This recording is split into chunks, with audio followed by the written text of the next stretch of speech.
She's back, baby. Greatest Prime Minister we never got to see live out. Live out? She's still alive. Sorry, carry out her missions. Yep.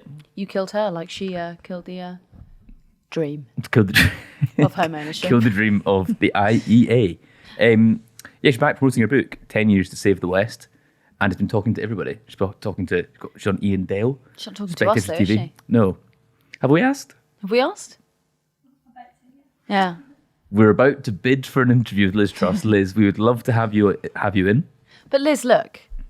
Liz, you're the bastion of free speech. Mm-hmm. You believe in a free press. Mm-hmm. And, I think you're even going to be later on this year, you're going to be on a few American stages talking about how free speech has been limited in the UK. What better way to prove that you mean that by coming on PoliticsJOE? Where we can censor you in real time. Also, someone might actually watch this. She repeatedly refuses to rule out running for the leadership again. She's so back, baby. She's so back. I think that's an interesting... She was the most popular candidate at the last election. That's why she won. Famously. Yeah. That's how elections work, listeners. But do you think... She was... She took a while to get up there, though. Do you remember? Was she a late nomination? Or she was trailing behind? She wasn't... I think it wasn't until like the last couple of rounds that she stood a chance. The Hustings, I think, was like the... Yeah. When she wasn't getting enough life. MPs to back her, I think, at the beginning. She wasn't... Oh, I know why. And there was another figure, and I forget who it was. Penny Mordaunt? It might have been Penny. I think it might have been... Who else ran for the leadership? Sajid Javid. Yeah, one of them scooped up quite a lot. So the way that a Conservative leadership election works is that you have to be nominated by MPs and you do several rounds of that. And then those MPs basically pick their MP, like they pick their horse, and then they can switch horses at the next stage. And what had happened was a lot of them had gone already to a candidate. And so Liz was trailing behind. Mm-hmm. And then by the end of it, she'd hoovered them up. Hoovered them up. It's interesting. Her kind of wing of the Conservative Party, within conservative circles, I don't think beyond that actually, but her ideas are very popular. Like at the Popular Conservatism conference, it was widely attended kind of across the Conservative Party. Yeah. It wasn't just the free market gang there. Well, does she really want... Yeah.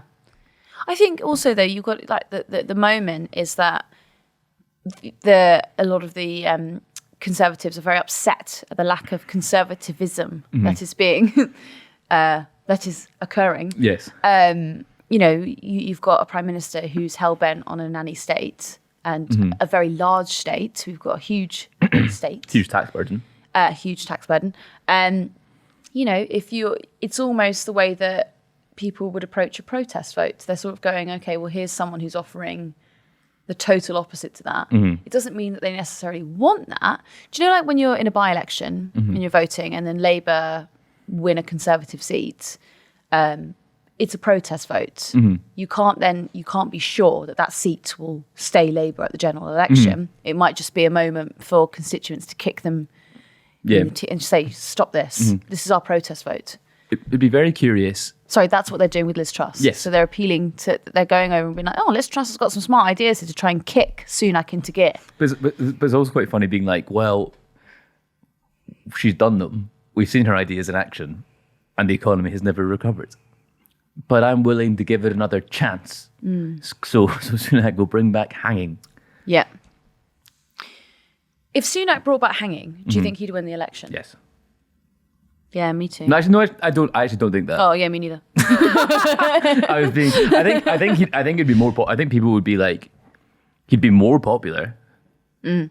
But I don't think he'd win. What would be? There'd be some really good like right-wing newspapers like headlines when Starmer opposes hanging people. Yeah.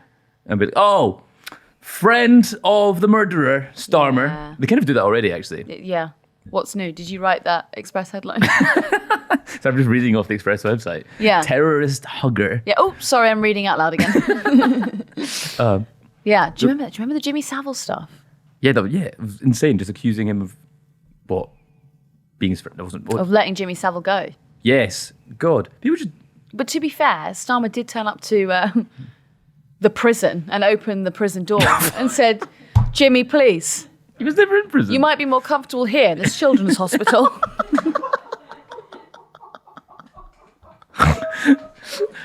Jimmy Savile was never in prison. Okay. That's my only issue with that statement. Sorry, just to be clear, Starmer also never never. Right. Okay. Might have to revise that one. No. There'll be no more cuts. No more cuts. This is going out live. Turn it live. She also says there's too much activism in the civil service. The state has become more left wing, and there are too many quangos. Is it quangos or quangos? Quangos. Quangos. What a stupid word. Making the life of a prime minister difficult. She's not wrong. She's not wrong. She's not wrong. Jacob. Because let's give you an example.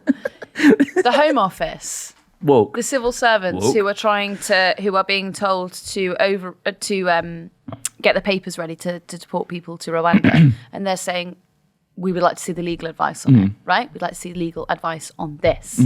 Quangos. Woke. There is also, I think there was a group of, I'm not sure what department this was in, a group of civil servants who wanted to see the advice that had been given to Number 10 about whether Israel was breaking international law, because they were the civil servants who were in charge of the arms export licenses, and they wanted to see that because if they are breaking international law, then it's illegal for us to be exporting arms to them. Quangos. Yeah. Bloody woke lefties gone absolute. Bloody woke lefties. What do you think? What's her deal? What's her aim with all of this, do you think? If you were Liz, why would you be doing this?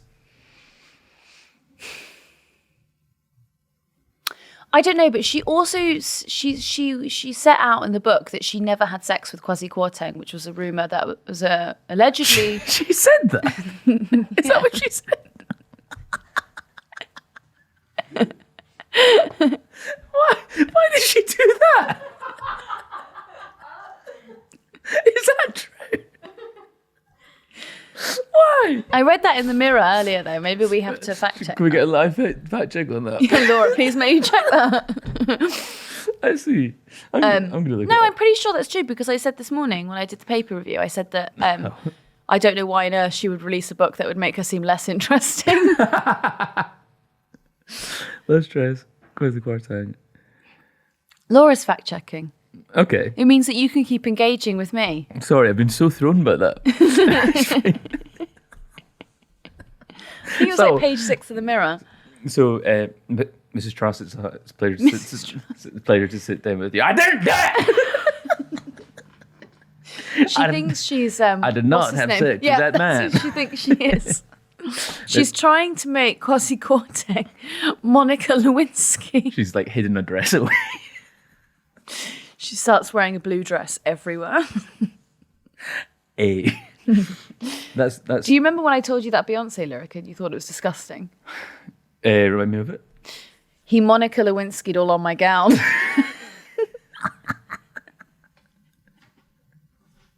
He did not Kwasi Kwarteng.